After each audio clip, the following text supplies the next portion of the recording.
Zdaj pa parlament. Tokrat smo se malo poglobili v seje državnega zbora. Naš državni zbor sicer ni niti pol tako zabaven kot britanski, kjer se je ta teden zgodilo tole. Last week, like him, I was in Brussels meeting with heads of government and leaders of European socialist parties, one of whom said to me,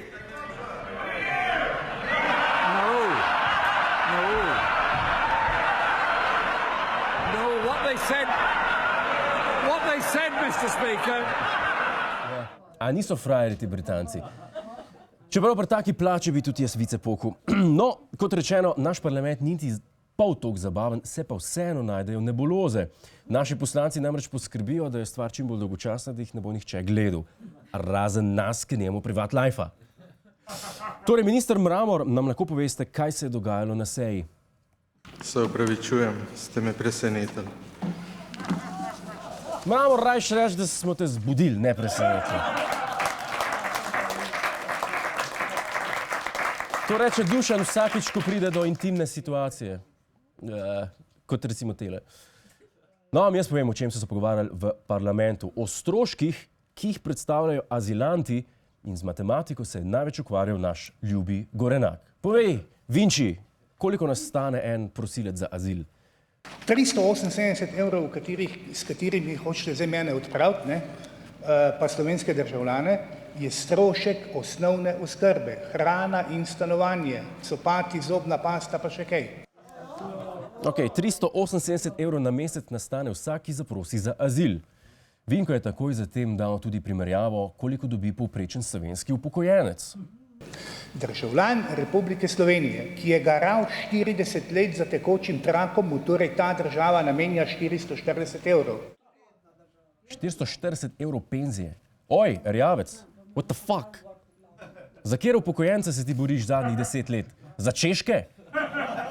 Erjavce je za upokojence to, kar so kondomi za rodnost. Potem takem. Če se te črta potegne. Ok, nazaj Gorenaku. Vinko primerja povprečno penzijo s stroški, ki jih imamo z enim azilantom.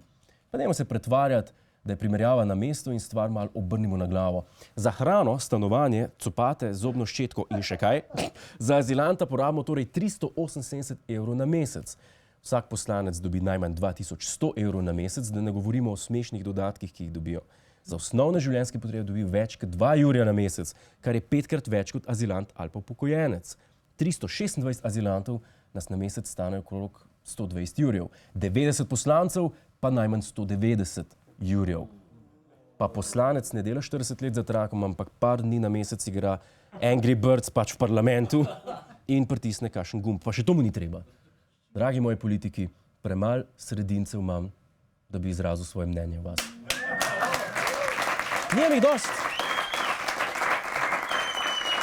Je pa Tonin iskreno povedal, kdo je kaj vreden v Sloveniji in kdo je za pretepst s kovinsko palco.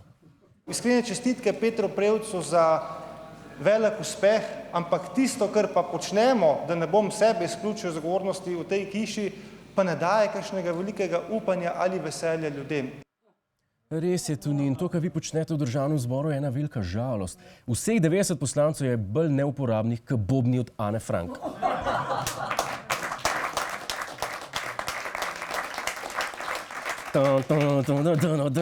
Ana!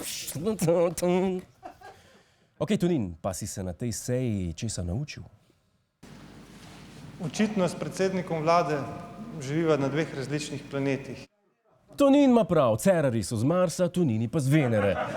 Že dolgo so očitne razlike med vrstama. Ena je neodločen in pocujzlas pajac, druga pa je Ljudmilina tretja roka.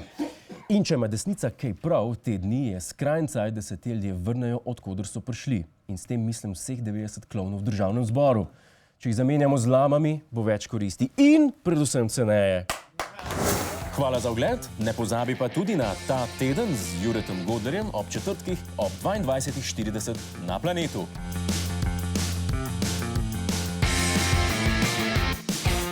Hej tujec, polajkaj nas na Facebooku, posledi nas na Twitterju in naroči se na naš YouTube kanal.